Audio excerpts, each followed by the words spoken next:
Welcome to my video vlog for day 4 of the Gandel program. Today we looked at anti-Semitism and its rise throughout history. Anti-Semitism has very much been with us since ancient times, and we had 3 lectures today which looked at anti-Semitism during the ancient world, anti-Semitism in the Middle Ages, and anti-Semitism kind of pre-modern into modern times. First of all, looking at the ancient world, we looked at the concept that in the Bible, as Paul sought to differentiate Christianity from the Old Covenant, from Judaism, this was often perceived as negating or saying that Judaism was anti-Christianity, was terrible, and this was often interpreted this way. And Paul's epistles were used, especially Galatians, were often used in a way to justify anti-Semitism, and this was, I believe, was an incredibly incorrect reading, interpretation of Galatians.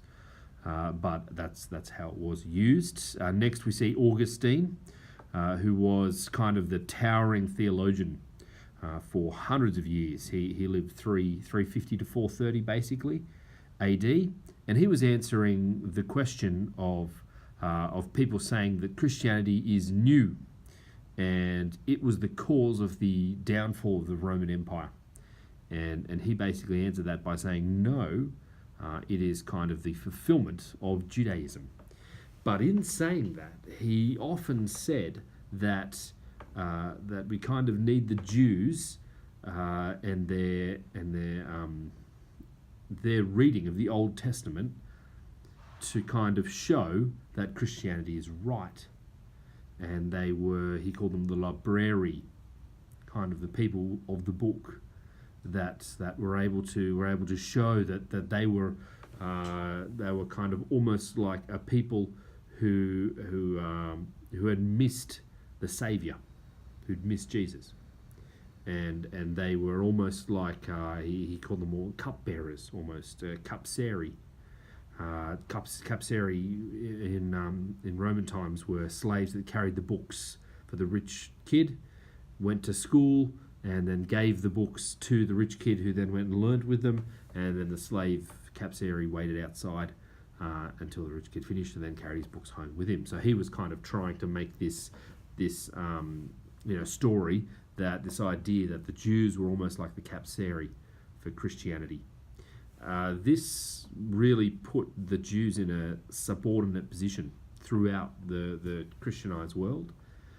And it stayed this way until roughly the 1200s, where Christian leaders started to realize that Judaism had not stayed still. It had not remained static. That Jewish rabbis had written the Talmud, and that interpreted the Torah, and that Judaism was a living and breathing thing, and it had moved on from what Augustine was talking about. And this actually led to this idea that the Jews had betrayed their original faith. They were heretics. They weren't just people who were wrong, who were accidentally wrong. They knew the truth of the Bible, and they had betrayed it. And this kind of led to the much more vitriolic anti-Semitism that we see.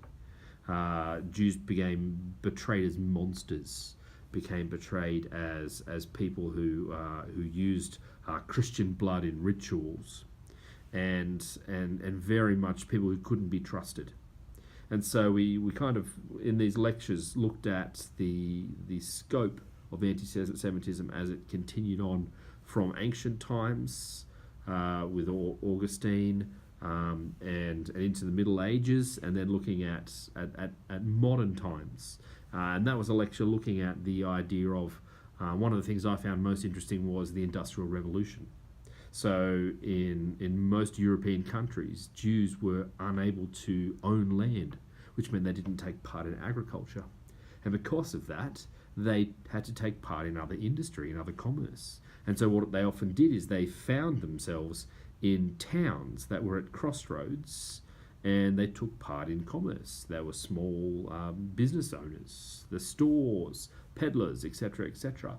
And because of this, when the Industrial Revolution came along, when technology and the agricultural revolution caused farming to be so productive that all of a sudden we had this huge surplus of farming labour, and everyone moved into the towns and the cities and tried to find accommodation, tried to find work, tried to find gainful employment. Well, Jews were already there, already established.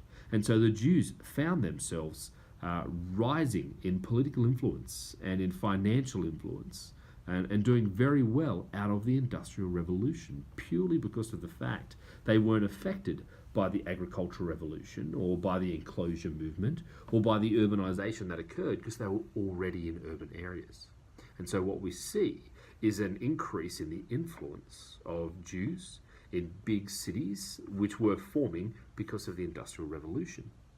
Because of that, anti-Semites started saying, look, here are the Jews, and they are somehow using their cunning or they're using cheating techniques to do so much better than other people in society.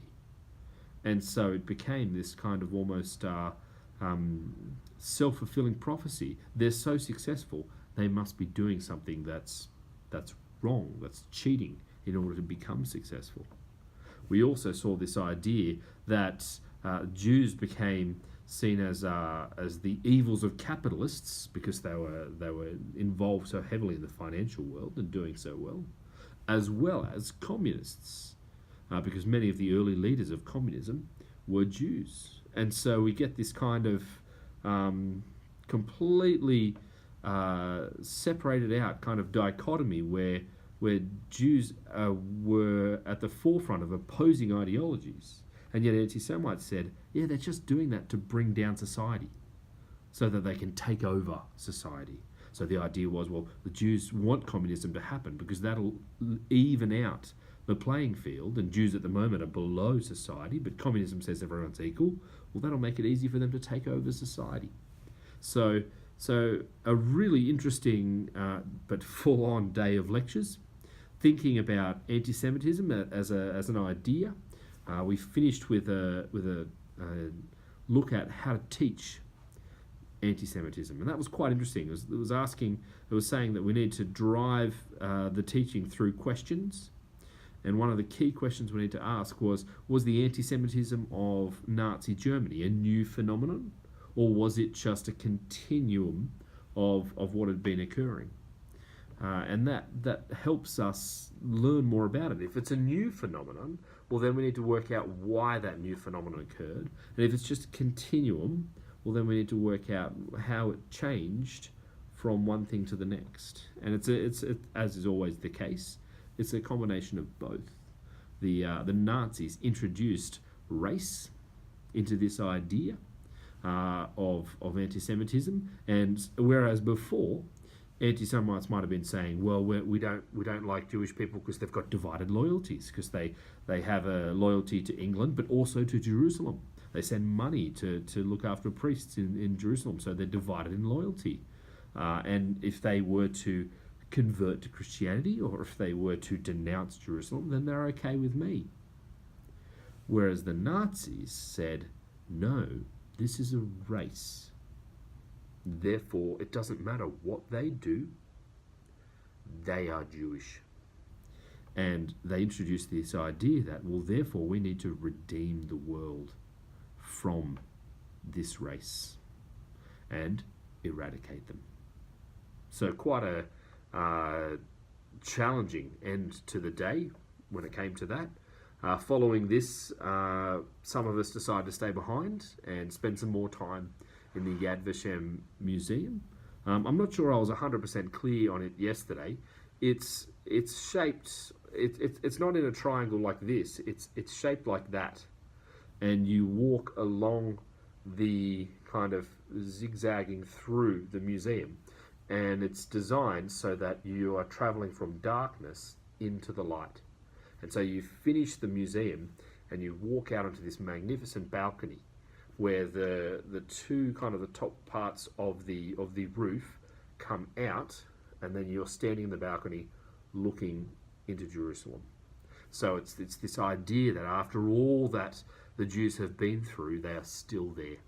It's quite moving. A museum, especially when I got more time to just experience it myself. So we did that. We managed to get on the wrong bus on the way home. Had to ask the bus driver to come back, drop us off, wait for the actual bus to come, and get back. A quick dinner, and then I headed to an Irish pub and watched Liverpool lose to Man City 2-1. That's enough of that. So tomorrow we're continuing on looking at Nazi racial ideology, and we're also having so it's Shabbat tomorrow, Sabbath, and we're going to have a go to the Great Synagogue and take part in a Shabbat service, and then have a official Jewish Shabbat dinner, which I'm really looking forward to. So I'll let you know how that goes tomorrow night.